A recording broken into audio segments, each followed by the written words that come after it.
صفحہ نمبر 103 ہے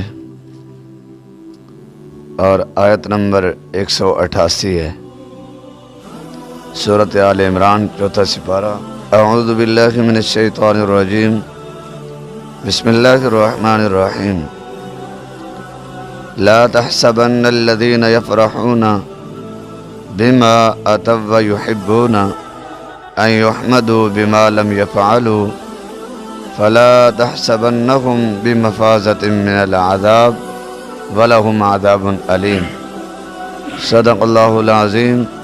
اللہم صل علی محمد وعلی آل محمد کما صلیت علی ابراہیم وعلی آل ابراہیم انک حمید مجید۔ اللہم بارک علی محمد وعلی آل محمد کما بارکت علی ابراہیم وعلی آل ابراہیم انک حمید مجید۔ محترم المقام، اس آیت کا ترجمہ سماعت فرمائیں کہ پروردگار عالم نے ارشاد فرمایا، لا تحسبن الذین، لا کا معنی نہیں، تحسبن نون ثقیلہ کے ساتھ ہے کہ گمان کرنا، خیال کرنا۔ الذین وہ لوگ، یفرحون خوشی سے ہے، فرح سے ہے کہ معنی خوش ہونا، کہ وہ خوش ہوتے ہیں، بما اس چیز پر آتو کا معنی ہے جو انہوں نے کیا، واو کا معنی اور، یحبون کا معنی پسند کرتے ہیں، ان یحمدو کہ تعریف کرنا، کہ تعریف کی جائے ان کی، بما لم اس چیز پر، لم یفعلو جو انہوں نے نہیں کیا، فلا تحسبنہم بس نہ گمان کریں آپ ان کے بارے میں، بمفازۃ کامیابی کا، من العذاب عذاب سے، وَلَهُمْ عَذَابٌ علیم اور انہی کے لیے ہے دردناک عذاب۔ کیا معنی؟ لا تحسبن الذین یفرحون، آپ نہ گمان کریں، نہ خیال کریں ان لوگوں کے بارے میں جو خوش ہوتے ہیں اس چیز پر جو انہوں نے کیا، اور پسند کرتے ہیں اس بات کو کہ ان کی تعریف کی جو اس چیز پر جو انہوں نے نہیں کیا۔ بس آپ نہ گمان کریں ان کے بارے میں کہ وہ عذاب سے بچ جائیں گے۔ مرادی معنی یہی ہے، لفظی معنی یہ عذاب سے کامیابی کا، عذاب سے بچنے کا، اور ان کے لیے دردناک عذاب ہے۔ وہ اس طرح کے سرکار دو عالم صلی اللہ علیہ وآلہ وسلم نے یہودیوں سے کو مسئلہ پوچھا کہ تمہاری کتاب میں تورات میں یہ مسئلہ کیسا ہے، اور یہ بڑے عجیب لوگ تھے، دین حق کو چھپا لیتے، صحیح مسئلہ بیان نہ کرتے، تو انہوں نے جو صحیح مسئلہ تھا وہ چھپا لیا اور غلط مرد بیان کیا، اور صحیح مسئلہ چھپا کر پھر خوش ہوئے کہ ہم نے دیکھو کیسا دین حق چھپایا ہے، کہ انہوں کو اسی طرح ہی بتا دیا ہے۔ تو وہ جو صحیح مسئلہ چھپایا انہوں نے، اور اس چیز پر وہ خوش ہو رہے تھے۔ اللہ تبارک و تعالیٰ نے انہی کے متعلق فرمایا، لا تحسبن الذین یفرحون بما اتوا، آپ نہ گمان کریں ان لوگوں کے بارے میں کہ وہ خوش ہوتے ہیں اس چیز پر جو انہوں نے کیا، کہ وہ خوش ہو رہے تھے کہ ہم نے دین حق کو چھپایا، اور پسند کرتے ہیں وہ اس بات کو کہ ان کی تعریف کی جو اس چیز پر جو انہوں نے نہیں کیا۔ ہر بندہ خوش ہوتا ہے کہ میری تعریف ہو، لیکن اللہ فرماتے ہیں اس چیز پر تعریف ان کی کیجئے جو انہوں نے عمل کیا ہی نہیں ہے۔ اس سے مراد منافقین یہود ہے کہ منافق لوگ میدان جہاد میں نہیں جاتے تھے، کوئی بہانہ بنا دیتے، اور جب مسلمان جہاد سے واپس آتے تو یہ منافق لوگ نا آپ سرکار کی خدمت میں پہنچتے اور جا کر پھر جھوٹیاں قسمیں اٹھاتے۔ کوئی قسم اٹھاتا میرا باپ بیمار تھا، کوئی قسم اٹھاتا میری ماں بیمار تھی، کوئی قسم اٹھاتا میرا فلاں مجبوری تھی، یہ قسمیں اٹھا کر سرکار دو عالم صلی اللہ علیہ وسلم کو اپنی تسلی دلاتے، اور آپ سرکار نبی رحمت تھے، اعتماد کر لیتے، اور ٹھیک ہے نظام چل رہا ہے۔ تو یہ بڑے خوش ہوتے تھے کہ دیکھو جی ہماری اس پر پھر تعریف ہو رہی ہے کہ ہم نے اچھا کیا ہے. تو اللہ تبارک و تعالی نے انہی کے متعلق فرمایا کہ وہ پسند کرتے اس بات کو کہ ان کی تعریف کی جائے اس چیز پر جو انہوں نے کیا ہی نہیں ہے, جہاد میں گئے ہی نہیں ہے, اور پھر بھی ان کی تعریف کی جائے. اللہ فرماتے ہیں ان کے بارے میں گمان نہ کرنا کہ یہ عذاب سے بچ جائیں گے. آج بھی کچھ لوگ یہی کرتے ہیں نا, دین حق کو چھپا لیا, حق مسئلہ بیان نہیں کیا. دیکھیں قرآن مجید کسی ایک طبقے یا ایک گروہ کے لیے نہیں اترا, یہ تا قیامت کے لیے ہے, قیامت تک کے آنے والے انسانوں کے لیے ہے. اور اللہ تبارک و تعالیٰ کا یہ فرمان ہر اس انسان کو شامل ہے کہ دین حق کو چھپاتا ہے. فرمایا کچھ لوگ دین حق کو چھپا کر دنیا کی غرض کی خاطر اپنا مطلب مقصود پورا کرنا. تو اللہ تبارک و تعالیٰ نے فرمایا کہ جو دین حق کو چھپائے اور جو انہوں نے نہیں کیا اس پر وہ خوش ہو کہ ہماری تعریف ہو, فرمایا ان کے بارے میں گمان نہ کرنا کہ یہ عذاب سے بچ جائیں گے. اور دین حق کو چھپانا تو بہت سخت عذاب ہے. حدیث پاک کے الفاظ ہیں کہ جو حق مسئلے کو چھپاتا ہے, حق مسئلے کو جو چھپاتا ہے, فرمایا الجم یوم القیامت من النار, اسے قیامت والے دن جہنم کی آگ کی لگام پہنائی جائے گی. دین حق کو چھپانا کوئی عام بات نہیں ہے کہ دنیا کی غرضی کی خاطر کسی کے سامنے مسئلہ چھپا لیا بس کہ وہ فلاں آدمی خوش ہو جائے گا. حق مسئلہ بیان نہ کیا, ذرا دوسرا سپارہ نکالیے.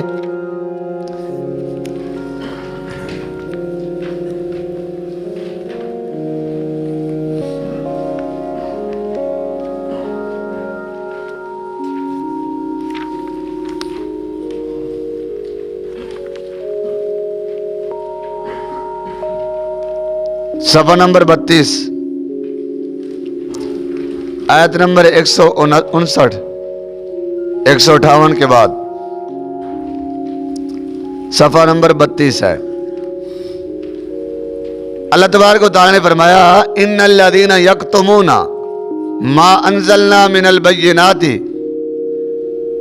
بے شک وہ لوگ جو چھپاتے ہیں اس چیز کو جو ہم نے نازل کیا, من البینات واضح دلائل والہدی اور ہدایت, من بعد ما بیناہ للناس بالکتاب, بعد اس کے کہ ہم نے اس کو نازل بیان کر دیا لوگوں کے لیے کتاب کے اندر کھول کر بیان کیا. اللہ فرماتے یہ چھپاتے ہیں, اولئک یلعنہم اللہ, یہی لوگ ہیں کہ ان کا اللہ کی لعنت ہے. ویلعنہم اللاعنون, اور ان پر لعنت کرتے ہیں لعنت کرنے والے ہیں, ان پر لعنت کرنے والے. معلوم ہوا کہ دین حق کو جو چھپاتا ہے اس پر خدا کی لیے لعنت ہے. ایک اور آیت کے اندر آتا ہے والملائکۃ والناس اجمعین, فرشتوں کی برادری اور سب انسانیت کی لعنت ان پر جو دین حق کو چھپاتے ہیں. تو بہرحال یہاں پر بھی یہی مسئلہ ہے کہ وہ دین حق کو چھپا کر خوش ہوتے تھے کہ ہم نے حق مسئلہ چھپا لیا, ان کو پتہ نہیں چلا. اور آج بھی کچھ لوگ یہی سمجھتے ہیں دین حق کو چھپا لیا کسی کو پتہ نہیں چلے گا.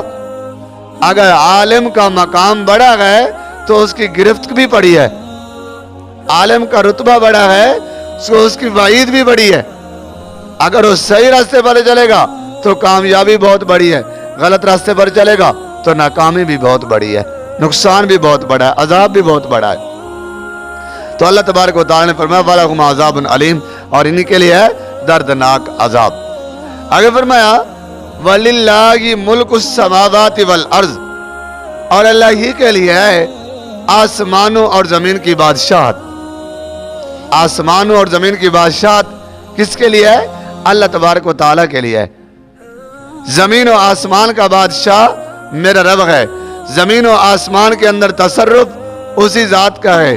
زمین و آسمان کا نظام چلانے والا وہی ذات ہے, اسے ذرا بھر اونگ بھی نہیں آتی. کچھ لوگ یہ عقیدہ نظریہ رکھتے ہیں کہ زمین و آسمان کے تصرف میں فلاں ولی مختار کل ہے, فلاں نبی کا مختار کل ہے, فلاں کو اختیار ہے, فلاں کو اختیار ہے. یہ عقائد مسلمانہ نہیں ہے. زمین و آسمان کا نظام میرے رب کے پاس ہے. تو آپ نے سماعت فرمایا نا, حضرت موسیٰ کلیم علیہ السلام اللہ تبارک و تعالیٰ کی بارگاہ میں عرض کرتے ہیں یا اللہ آپ کو نیند نہیں آتی, سوتے نہیں ہیں, تھکتے نہیں ہیں؟ تو تو میرے رب نے فرمایا موسیٰ اس طرح کر 2 پیالے لے، 2 پیالے لے لے، ہیں 2 پیالے کے اندر دودھ یا پانی لے کر یا شاید جو بھی تھا، تو فرمایا لے کر کھڑے ہو جاؤ رات کو، دونوں ہاتھ پہ اٹھا لیا، اللہ کا حکم تھا۔ تو جب وہ اٹھا لیا نا تو کچھ حصہ رات کا گزرا تو نیند کا جھٹکا لگا، پیالے نیچے گرے، گر کر ٹوٹ گئے۔ اللہ نے فرمایا موسیٰ کلیم کیا ہوا؟ یا اللہ نیند آئی، نیند کا غلبہ ہوا۔ اللہ نے فرمایا میرے موسیٰ کلیم تجھ سے 2 پیالے نہیں سنبھالے گئے ہیں، تجھے نیند آنے لگی 2 پیالے نہیں سنبھالے گئے، اگر مجھے نیند آ جائے زمین و آسمان کا نظام کون سنبھالے گا؟ معلوم ہوا زمین و آسمان کا نظام چلانے والا میرا رب ہے، رب تعالیٰ کے علاوہ کوئی اور ذات نہیں ہے۔ ہم قائل ہیں، بارہا عرض کر چکے ہیں، انبیاء کے معجزات کے بھی قائل ہیں، جو رب تعالیٰ نے نبی علیہ السلام اور پیغمبروں کو وحی کے ذریعے خبر عطا فرمائے، ہم ان کے بھی قائل ہیں، اور ولیوں کی کرامات کے بھی ہم قائل ہیں، ولیوں کو ماننے والے گئے، ولیوں کے جوتی ہمارے سر کا تاج ہے، لیکن یہ نہیں ہے ہر ایرا غیرہ نتو غیرہ ولی بن جائے، ہر ایرے غیرے کو جسے خدا کا سجدہ نصیب نہیں ہوتا ہے، خدا کا سجدہ نصیب نہیں ہوتا اور وہ اسے گھر میں گمان ہو یہ پہنچی ہوئی سرکار ہے، یہ مختار کل ہے، اسے ہر چیز کا علم ہے، بابا سب کچھ جانتا ہے، نہیں نہیں۔ میرے نبی رحمت صلی اللہ علیہ وسلم کی زوجہ مطہرہ، میرے اور آپ کی ماں ام المؤمنین حضرت امی عائشہ صدیقہ رضی اللہ تعالی عنہ پر منافقہ نے تہمت الزام لگایا، تہمت لگائی، الزام لگایا، اور آپ سرکار بہت پریشان رہے۔ آپ سرکار نے صحابہ سے مشورہ بھی کیا کیا جائے، کیا کیا جائے؟ کوئی صحابہ نے کوئی مشورہ دیا، کچھ نے کوئی مشورہ دیا۔ حضرت عمر بن خطاب رضی اللہ تعالی عنہ بولے آقا عائشہ آپ کا بستر، عائشہ آپ کا لباس ہے، ہن لباس لکم وانتم لباس لہن، عورتیں تمہارا لباس، تم عورتوں کا لباس ہو، یہ حقیقت ہے۔ تمہارا حضرت عمر نے کہا یا رسول اللہ علیہ وسلم آپ کے جسم عطر پر، آپ کے لباس پر تو میرے رب نے گندی مکھی کا بیٹھنا بھی حرام کر دیا ہے، چہ جائے کہ آپ کے لباس پر اتنا بڑا واقعہ ہو جائے کہ منافق اور تہمت جو الزام لگا رہے نعوذ باللہ زنا کی، تو دیکھیں آپ سرکار کتنے پریشان ہیں۔ اگر غیب کا علم ہوتا، میرے نبی کہتے اے میرے صحابہ میری عائشہ پاک، یہ منافق جھوٹ کہہ رہے ہیں، علم ہونے کے باوجود نعوذ باللہ پھر پریشان رہے۔ معلوم ہے کلی علم میرے رب کے پاس ہے۔ اللہ نے قرآن مجید کی سورۃ نور کی آیتیں اتار کر میرے پیغمبر کو بتایا، سونیا تیری عائشہ بھی پاک ہے، یہ منافق تہمت اور الزام لگا رہے ہیں۔ سبحانک ھذا بہتان عظیم، یہ بہت بڑا بہتان ہے۔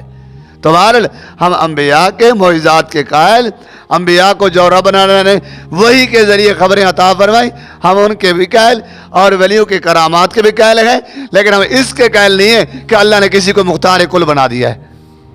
مختار کل وہی ذات ہے، وَلِلَّهِ مُلْكُ السَّمَاوَاتِ وَالْأَرْضِ، اور اللہ ہی کے لیے آسمان اور زمین کی بادشاہت۔ یہی بات ہم کرتے، یہی بات قرآن اور حدیث میں ہے، یہی اہل حق کا نظریہ ہے۔ واللہ علی کل شیء قدیر، اور اللہ تبارک و تعالی ہر چیز پر پوری قدرت رکھنے والا ہے، پوری قدرت۔ اس انداز میں کیا زندگی انشاءاللہ کل، وما علینا الا البلاغ المبین۔